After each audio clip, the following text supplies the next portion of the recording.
السلام علیکم ورحمۃ اللہ وبرکاتہ۔ ناظرین محترم، آپ دیکھ رہے ہیں YouTube channel ever green knowledge اور میں ہوں ڈاکٹر عابد نواز۔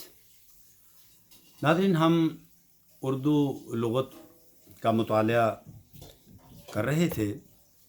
آج ہم چند اور الفاظ جو ہیں اردو لغت سے ان کا مطالعہ کریں گے۔ تو ہم اردو حروف تہجی کا پہلا حرف جو ہے الف مد آ، یعنی الف ممدودہ جو ہے، اس کے الفاظ کا مطالعہ کر رہے تھے۔ تو آخر میں ہم نے لفظ پڑھا تھا کہ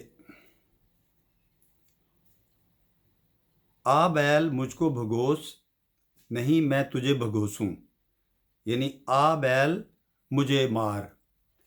اس کا معنی تھا کہ بلا سبب کسی مصیبت میں پھنسنا یا پھنسنے کی کوشش کرنا یا بلا سبب کسی مصیبت کو دعوت دینا۔ اچھا، تو اسی طرح کے ناظرین چند اور محاورات ہیں اور ضرب الامثال ہیں، جیسے آب لونڈے جا بے لونڈے کرنا۔ آب لونڈے جا بے لونڈے کرنا، اس کا معنی ہوتا ہے کہ فضول چکر کاٹنا، بلا وجہ کوئی کام نہیں، کوئی مقصد نہیں، تو بلا وجہ کسی جگہ کے چکر کاٹنا، تو اس کے لیے یہ محاورہ بولا جاتا ہے کہ آب لونڈے جا بے لونڈے کرنا۔ اسی طرح آب سونٹے تیری باری کان چھوڑ کن پٹی ماری۔ آب سونٹے تیری باری کان چھوڑ کن پٹی ماری۔ سونٹے سے مراد ہے سوٹا، یعنی لاٹھی، تو اس سے مراد ہے، یہ بھی ایک مثل ہے، تو اس کا مطلب ہے کہ لگاتار ناکامی کے بعد آخری کوشش کے وقت یوں بولا جاتا ہے کہ آب سونٹے تیری باری کان چھوڑ کن پٹی ماری۔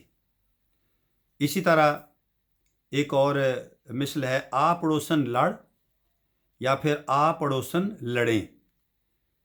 تو اس کا معنی ہوتا ہے چھیڑ کر لڑنے والی جو پڑوسن ہے اس کے بارے میں یوں بولا جاتا ہے۔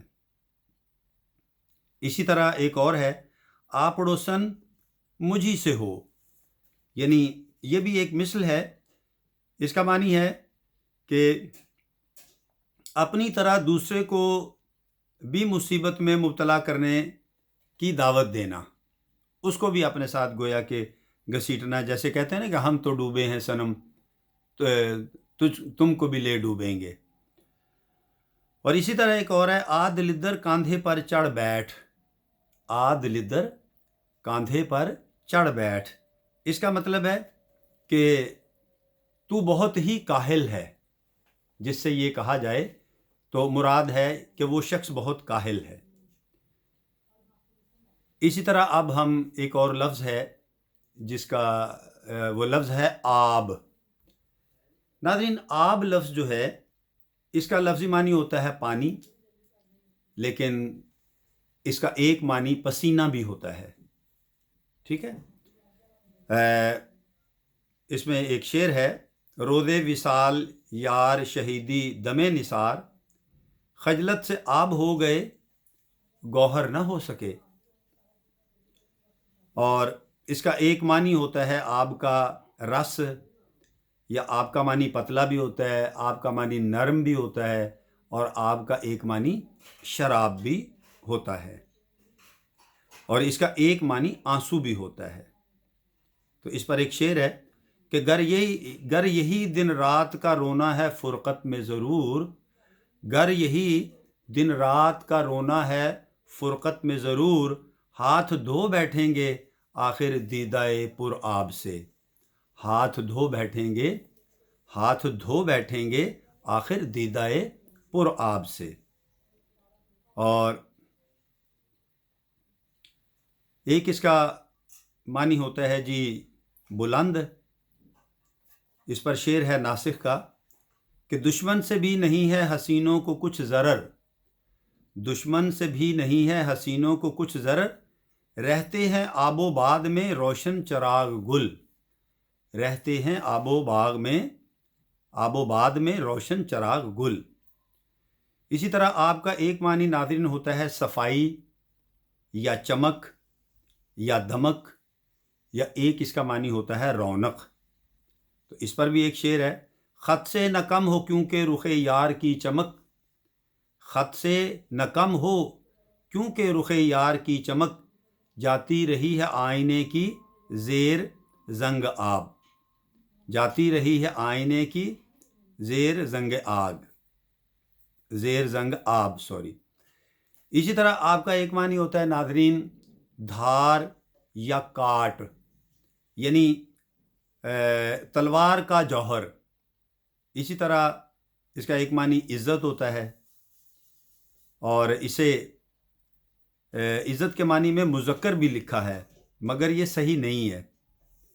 مثال کے طور پر یعنی کاٹ کو عزت کے معنوں میں مذکر کے طور پر لکھا، اور اسے شعر میں یوں باندھا ہے کہ کاٹ کر گردن وہ بولے تشنہ دیدار سے، کاٹ کر گردن وہ بولے تشنہ دیدار سے، پیاس مدت کی بجھا دیتی ہے یوں خنجر کی آب، پیاس مدت کی بجھا دیتی ہے یوں خنجر کی آب۔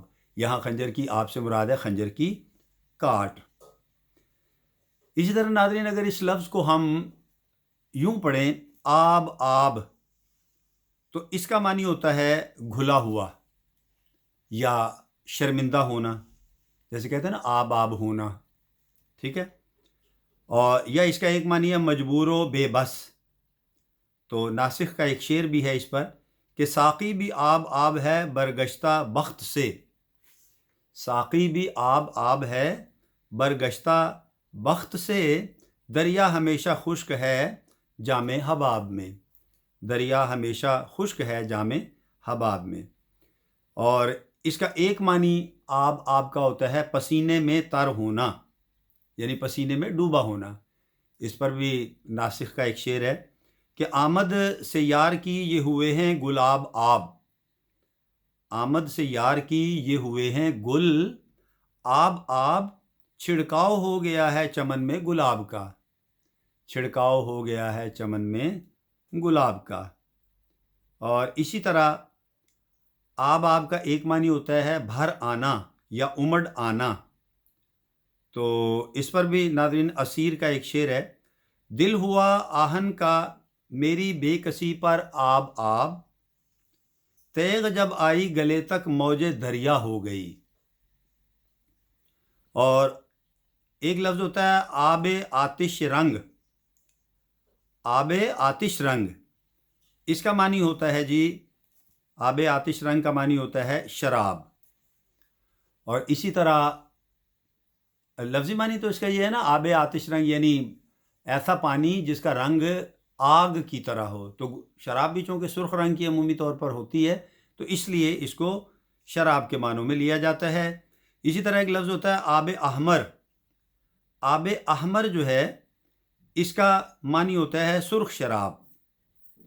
اسی طرح ایک لفظ ہوتا ہے آب استادہ، آب استادہ سے مراد ہے وہ پانی جو سوت سے نہ نکلتا ہو، یعنی چشمے سے یا کنویں سے جو بہتا نہیں ہے، بلکہ کھڑا ہوا اور بند پانی، یا جسے آپ تالاب یا حوض وغیرہ کا پانی بھی کہہ سکتے ہیں۔ اسی طرح ایک لفظ ہوتا ہے ناظرین آب آمد، تیمم برخاست، یہ لفظ نہیں ہے سوری، یہ ایک مثل ہے، آب آمد تیمم برخاست۔ مراد کیا ہے؟ یہ فارسی کی مثل ہے۔ مراد اس سے یہ ہے کہ اصلی یا اہم شے دستیاب ہونے پر عارضی یا معمولی چیز کی ضرورت باقی نہیں رہتی۔ لفظی معنی تو یہ ہے نا کہ جب پانی مل گیا تو پھر تیمم نہیں کیا جائے گا، ٹھیک ہے، تیمم برخاست ہو جائے گا۔ تو مراد کیا ہے کہ جب اصل چیز مل گئی تو پھر کم تر یا گھٹیا چیز کی اہمیت نہیں رہتی۔ اسی طرح ایک لفظ ہوتا ہے ناظرین آب انگور، تو اس کا معنی بھی شراب ہوتا ہے۔ آب آہن تاب، آب آہن تاب کا معنی ہوتا ہے وہ پانی جس میں لوہا گرم کر کے بجھایا جاتا ہے۔ اور پھر ایک اور لفظ ہوتا ہے آب بستہ۔ تو ناظرین بستہ کا چونکہ لفظی معنی ایک یہ ہوتا ہے ٹھنڈا یا برف، ٹھیک ہے، جیسے کہتے ہیں نا یخ بستہ، برف کی طرح ٹھنڈا. تو آب بستہ کا معنی جمع ہوا پانی یا برف، یا اس کا معنی یہ ہے کہ بہت ہی زیادہ، یعنی مراد ہے ٹھنڈا پانی. تو ناظرین، یہ ہم نے چند الفاظ آج اردو کی لغت سے مزید پڑھے ہیں، تو انشاءاللہ آئندہ بھی پڑھتے رہیں گے. آج کے لیکچر کے لیے اتنا ہی کافی ہے. امید کرتے ہیں آپ کو ہمارا یہ لیکچر پسند آیا ہوگا اور آپ ہمارے اس لیکچر کو جو ہے وہ لائک کریں گے، اور اس کے علاوہ ہمارے اس چینل کو لائک، شیئر اور سبسکرائب کریں گے تاکہ ہم آپ کے لیے اچھی اچھی ویڈیوز بناتے رہیں. تو ناظرین، زندگی اور صحت رہی تو آئندہ ویڈیو کے ساتھ پھر آپ کی خدمت میں حاضر ہوں گے. تب تک کے لیے اجازت دیجیے. اپنا اور اپنے پیاروں کا بہت خیال رکھیے گا. اللہ ہم سب سے راضی ہو. فی امان اللہ.